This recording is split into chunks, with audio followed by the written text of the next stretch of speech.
of all, really appreciate the feedback from my first video. Without the feedback and comments, you know, it gives me encouragement, and it's nice to know there's other people out there that share the same interests. And you know, my wife was saying to me yesterday, "Oh, you're sad going on there making videos." The thing is, I don't know anyone else in my circle of friends that is actually that interested in videos apart from one. Word up to the G-Dog, he knows who he is. So it's, you know, to get all these people that have got the same interest together, you know, it's showing we can't all meet up one day for some convention. You know, it'd be great. You know, some people have obsessions or hobbies, you know, with cars and other things. Mine happens to be film. So, and before I start as well, I just want to give a quick. That's the thing there. A couple of people, Shibley 182 and Ministry of Darkness 85. Alright, check their sites out, their channels out, very good stuff as well. Okay, so it's time to dim the lights, draw the curtains. Well, no, you don't have to do that really. It's time for Horror Theatre, episode 2, and we're kicking it off with the Vampire Collection, Dracula AD 1972. Now, people out there will be laughing and say, "Oh no, why has he put that in the list of the Vampire Collection?" It's a very personal thing, and I just love this film. It was the second to last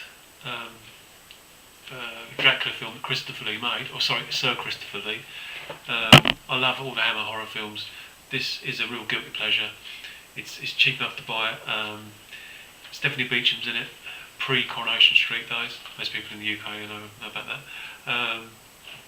Great funky soundtrack, and it's just a guilty pleasure. Check out all the Christopher Lee films. I think he made 7 in all, and even the last one, which people say is the worst, the Satanic Rites of Dracula. Actually, that's really good as well. So, first one's that.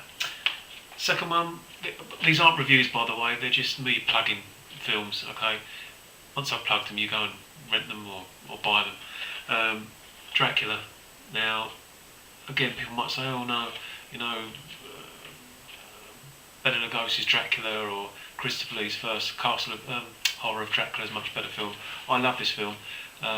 Dracula, Frank Langella, Laurence Olivier, Trevor Reeve, who went on to play Shoestring. It's theatrical. It's got a great soundtrack from the legendary John Williams.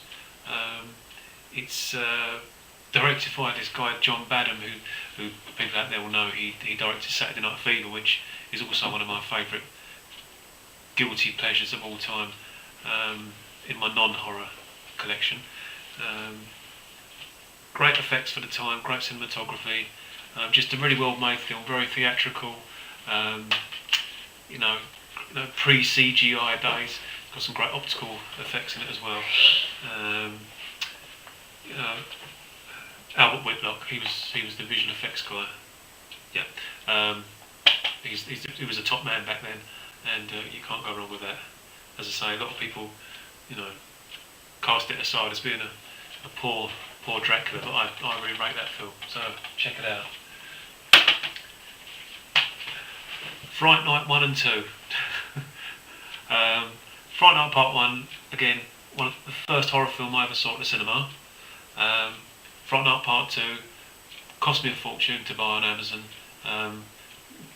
No way as good as the original, but still worth checking out. Okay, hopefully it comes down in price, and hopefully Fright Night Part 1 gets a special edition. Hopefully, there's word of it, but I think last year there was a couple of commentary tracks released through Ain't It Cool News, had a link on it, and Tom Holland, director, and they were great, so hopefully special edition coming out soon.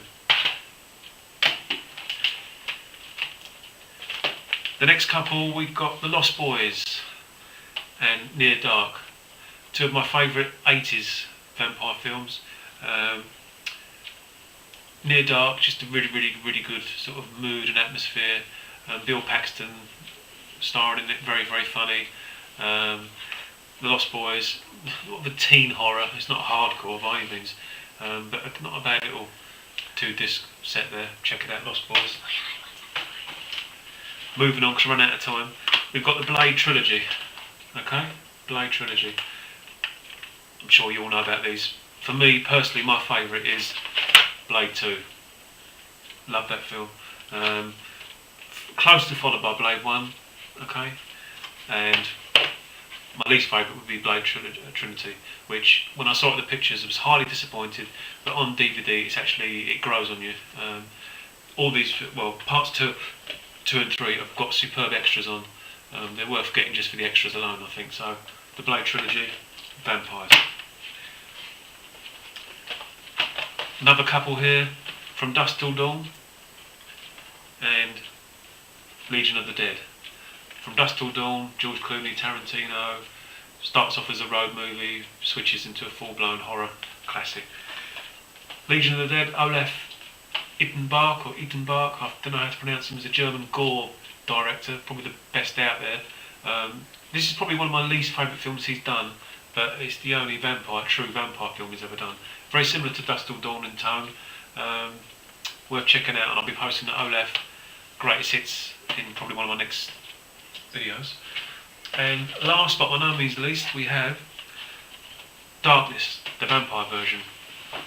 If you like low budget independent horror films, this is a must see. Only picked this up recently online, and it is a gore fest. The guy who did it, what's his name? It's Leif Jonker, unusual name. He's obviously got a real passion for this sort of stuff, and the effects are some of the best makeup effects I've seen. Just when you think you've seen it all, he thinks of a new way to destroy vampires, and it's great. And most recently, 30 Days of Night, which I was wary of, but I'd heard good things about it, and it didn't disappoint, to be honest. It's got a slight MTV feel about it, if you know what I mean, but the actual vampires are scary. The setting's very good. It's all set in the snow. Basically, 30 days, there's no light at all, so vampires run amok. We'll forgive Josh Hartnett for being in it, but he's not too bad. Great effects, and really, really inappropriate or un-PC killings, especially a young child that gets killed, which is hard to watch. But fair play to for actually trying to I suppose break barriers, cover new ground. And there's some something for the gore fans anyway. Definitely 30 Days of Night, pretty good. Run out of time. Thanks again for listening. Not sure, my next post will probably be werewolf movies. Might go into the Olaf stuff, or I might turn it on its head completely and try something different. I'm actually going to work on a better background because this is a bit crappy, to be honest. It's in my sitting room at home. Try and be a bit more inventive. So hope you enjoyed it, and thanks for watching. See you real soon.